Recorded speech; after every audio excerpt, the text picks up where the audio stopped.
नमस्कार। जैसे आप सब जानते हैं, आज हमारे जो ऑपोजिशन के सस्पेंडेड एमपीज हैं, उनके 14 दिन सस्पेंशन के हो गए हैं। हाउस में जिन चीज़ों के बारे में ऑपोजिशन डिबेट करना चाहती है, वो डिबेट सरकार नहीं होने देती है।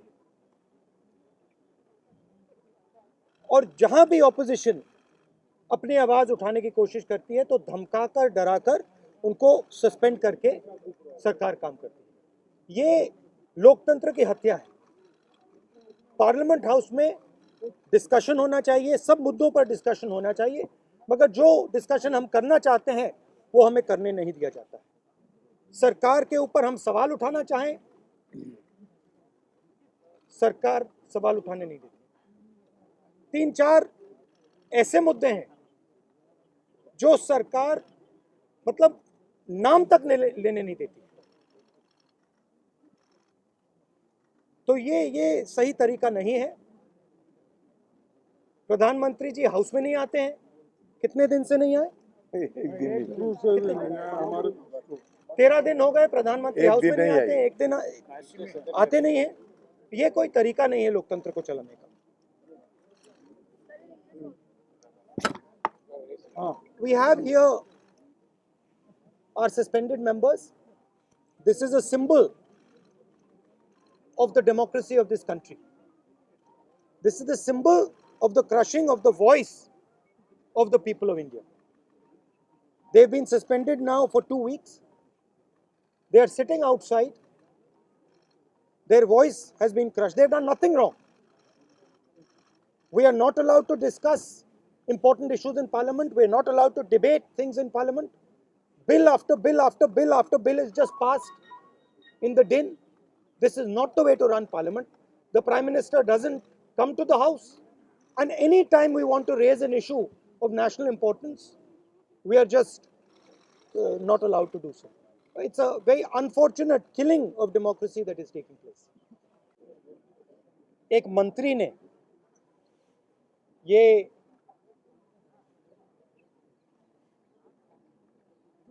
मंत्री ने किसानों को मारने का काम किया।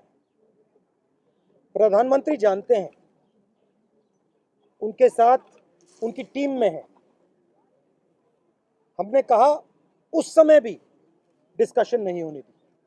जैसे इनको चुप किया है, वैसे ही उस समय भी हम सबको चुप किया था। हम यहां भी आए थे, हमने कहा था कि देखिए चर्चा करने दीजिए। सच्चाई सबको मालूम है। सच्चाई ये है कि किसानों के खिलाफ 2-3 बड़े पूंजीपति खड़े हैं। नरेंद्र मोदी जी आगे हैं। मैं भी सोच रहा था, इनको राज्यसभा के चेयरमैन ने नहीं निकाला है, इनको प्रधानमंत्री ने भी नहीं निकाला है, इनको उस शक्ति ने निकाला है जो किसान की कमाई और किसान की आमदनी चोरी करना चाहती है। इसलिए यहां बैठे हैं। प्रधानमंत्री इंप्लीमेंटर है, चेयरमैन इंप्लीमेंटर है। शक्ति, जैसे हिंदू धर्म में शक्ति होती है, हर व्यक्ति के पीछे शक्ति होती है। दुर्गा की शक्ति होती है, लक्ष्मी की शक्ति होती है, वैसे ये पूंजीपतियों की शक्ति है। वो मुखौटा है। आप प्रधानमंत्री को देखते हैं, कल आपने देखा गंगा जी में जाके स्नान किया। वो शक्ति का इंप्लीमेंटर है। और सिंपल सी बात है, ये शक्तियां जिन्होंने इनको निकाला, जो किसान की आमदनी चोरी करना चाहती हैं, वो प्रधानमंत्री को ये जो सारे कैमरा हैं, ये जो मीडिया है, ये उनके हवाले करती है, ये उनको देती है। ये शक्ति कहती है देखिए मीडिया में किसी और का चेहरा नहीं आएगा, किसी और नेता का चेहरा नहीं आएगा, बस आपका चेहरा आएगा। गंगा में कोई भी स्नान कर दे, वो टीवी पे नहीं आ सकता, मगर अकेले प्रधानमंत्री गंगा में स्नान करेंगे, पूरा हिंदुस्तान देखेगा, पूरा हिंदुस्तान देखेगा। क्योंकि एक प्रधानमंत्री के पीछे पूंजापतियों की 2-3 शक्ति है, और उन्होंने इन कैमराओं को कैप्चर कर रखा है, और उन्होंने इन लोगों को, जो जनता की आवाज है, उनको पार्लियामेंट से बाहर निकालकर गांधी स्टैचू के पास बैठा दिया। ये सच्चाई है, और देश को और किसानों को ये सच्चाई पहचाननी पड़ेगी।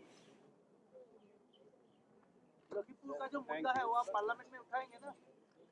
पार्लियामेंट में उठाएंगे, उठाने नहीं देंगे। हम दो हमारे दो, उठाने नहीं देंगे। 4 लोग उठाने नहीं देंगे, इनको बाहर कर देंगे। लखीमपुर खेरी पे डिस्कशन नहीं होगा, चाइना पे डिस्कशन नहीं होगा, किसानों पे डिस्कशन नहीं होगा, नहीं हो सकता। कैसे होगा? इसका क्या मतलब है? कोई मतलब नहीं। ये तो अब बिल्डिंग है, म्यूजियम है, म्यूजियम है अब।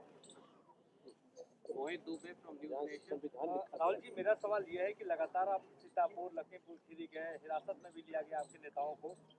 12 लोगों को एसआईटी ने कहा कि सोची समझी साजिश के तहत इन लोगों ने गाड़ियों से किसानों को रौंदा। अब सवाल यह है कि लगातार आप संसद के भीतर, संसद के बाहर ये मांग करते रहे कि जो मौजूदा गृह राज्य मंत्री हैं उनको तत्काल प्रभाव से बर्खास्त किया जाए, वो अभी ऐसा हुआ नहीं। आगे अब आप जब इन्होंने अपनी जीप किसानों के ऊपर चलाई, इनके पीछे कौन सी शक्ति थी? छूट किसने दी? किस शक्ति ने उनको, कितने दिन हो गए, किस शक्ति ने उनको जेल से बाहर रखा आज तक? कौन सी शक्ति है ये? वही शक्ति है जिसने इनको निकाला। Thank you sir. Thank you.